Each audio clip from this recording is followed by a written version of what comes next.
like every conversation I have these days with family and friends about money, it leaves me thinking to myself, I can't believe we're not taught this.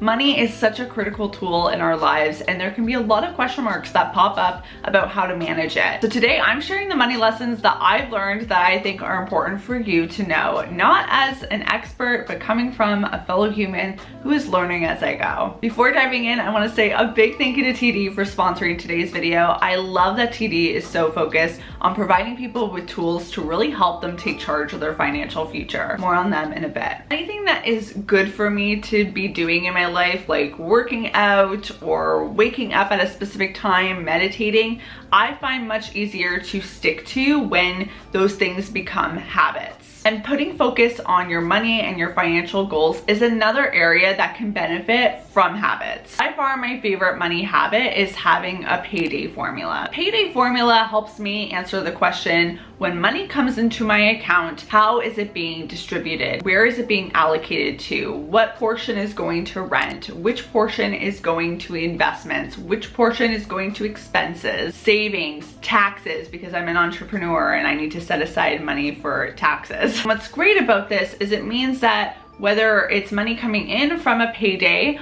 or coming in as a gift, it all goes through the same formula, so you never have to have question marks. When you make this process automatic, it really helps you stay aligned on your financial goals because you can create the formula to align with the financial goals that you have for your future. And because it's something that you're just gonna do right away when money comes in, it minimizes the chances for your impulses to get in the way. I think we're all at varying degrees susceptible to instant gratification, the allure of instant gratification.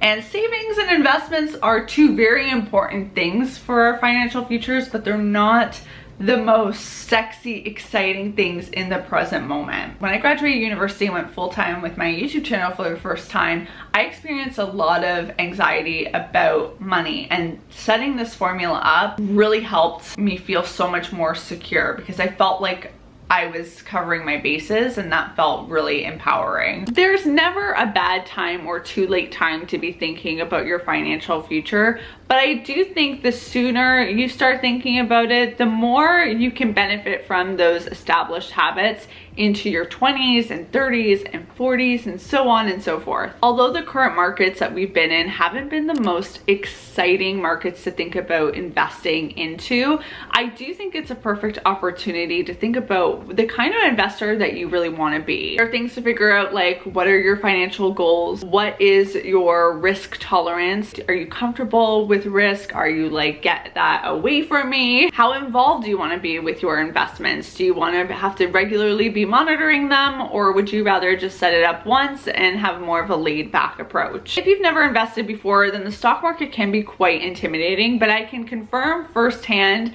that a lot of those fears and anxieties do get alleviated as you educate yourself on investing and all of the investing options that are available to you to fit your specific needs. As a beginner, tools like TD Easy Trade can be really helpful because you can be supported through educational how-to videos and step-by-step walkthroughs on how to do things like place a trade or how to research a stock or ETF. I think there can be a misconception that you need massive amounts of money or massive amounts of experience to start investing, but one of my favorite parts about TD Easy Trade for new investors is that there's no minimum investment required, meaning you can start investing with as little as $10 and truly have the freedom to invest at your own pace, at a pace that feels really comfortable to you. I know when I started my investing journey, I was really concerned with doing it quote unquote correctly, but the truth is there's not one portfolio that works for everyone. An investment choice that is right for me might not be the right investing choice for you. So being able to take your time and slowly learn as you go will really help naturally build your confidence in making investing decisions. TD Easy Trade also gives you access to 50 commission-free stock trades a year, $0 commission to buy and sell TD ETFs, and no monthly fees. You can click the link in the description box below to learn more about TD Easy Trade. Saving money does not equate to never spending your money. In other words,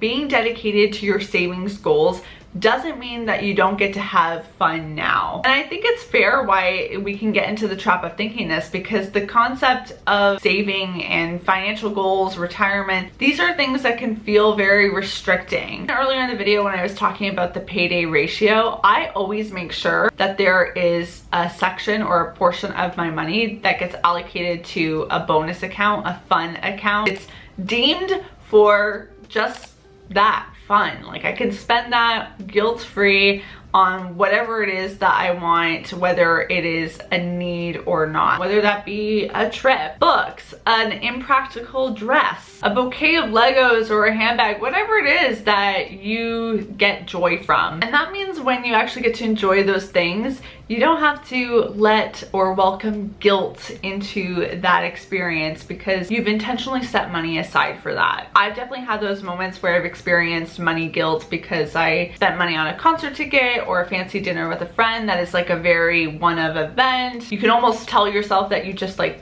thrown your money away for like one night or a few hours of fun, but there are a lot of life moments and experiences that get had in those little joys. I don't want to deprive myself of them completely, but I think there's like a smart way to do it to ensure that you're not overindulging or making money choices that don't really align with your true wants for the future. That's why even when it comes to like the payday ratio, I think it's so important for it to be a very personal thing, because it has to mean something to you. It has to align with your goals, because they're not going to be like everyone else's. You by no means need to talk to your family and friends about specifics, but the community around you can be a great source of education. Me and members of my family actually meet regularly once a month to talk about different things that we're learning in the money world, whether it be videos or articles or books that we read that we found fascinating, or stocks and ETFs that are catching our interest and explaining why we think they're good options for our own portfolios. It's just a community that encourages us all to keep educating ourselves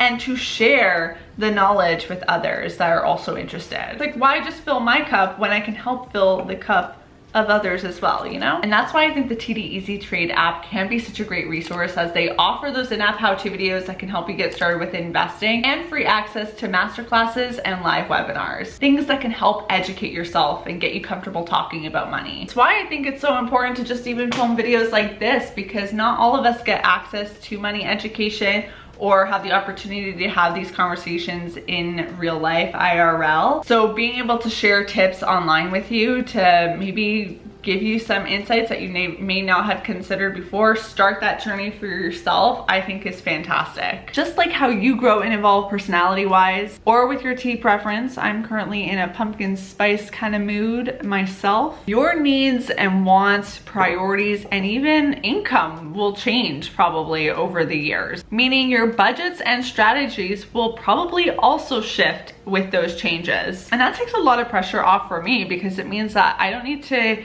get worked up about creating the perfect financial strategy for myself for my entire life. I just need to find the one that works for me right now. This is also why I think it's so important to schedule in to your calendar or your planner regular financial check-ins, whether it's a semi-annual thing, a quarterly thing, at minimum an annual thing, to assess where you're currently at with your financial goals, if there needs to be shifts that need to happen. This year I've taken more of a semi-annual approach, but when I do these check-ins, I'm looking at what have I been spending? Do I feel good about that spending? What are my savings at? What does my investing portfolio look at? Are there gaps I feel like aren't being met here? And I can use that as an opportunity to make tweaks where I need to make tweaks. I think too, when you're doing financial check-ins, it allows you to do something that I really like doing with goals, which is breaking goals down to really simple steps. So if buying a home is the big goal, then you can really minimize that to, okay, well, I need to save for a down payment.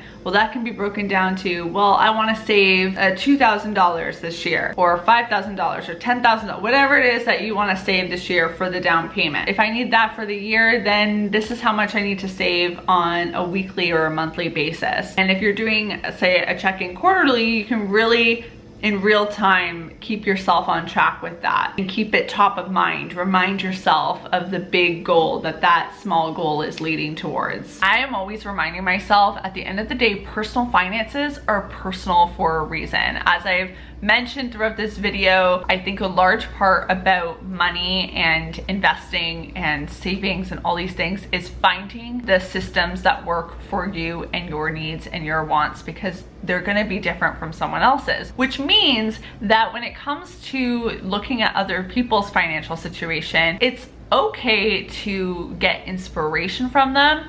But I think we can quickly cross the line into the territory of comparison. And comparison, as many of us know, often doesn't serve us in a really healthy way. Aside from the unnecessary self-esteem damage that can do to you, like, I don't think anyone should be evaluating their self-worth based on numbers. I felt that way at school. I had to learn that lesson actually as a student with grades. But as an adult, I think the same applies for the status of your net worth, the income level that you have, your salary. These are things that are definitely a part of you, but they don't represent your value to the world. So that alone, like, we don't want to get into the habit of using those things as confidence boosters. I think it's much more beneficial to get confidence when it comes to money through things like education, as we've talked about. But where comparison can get really damaging is if you're making financial decisions, investing decisions, because you're just duplicating what someone else is doing. Everyone has different salaries, risk tolerances, portfolio involvement desires. We have different assets, different expenses, different levels of debt. There's so many unique puzzle pieces that play a part in our own portfolio decision-making process. All that to reiterate, it really is such a personal journey, and gaining inspiration from someone might be great, but by no means should you be using other people to dictate your own journey. And that applies to more than just money. That's just a general good rule of thumb for everything in life when you're making decisions about career, education, what clothes to wear, what movies to watch. It's all so personal, and comparison is something to always be mindful of paying attention to, because you want to make sure it's not doing more harm than good in your life. But with money specifically, you want to feel great about the decisions that you're making, and I think that can only really come when you are doing the things that are right for you.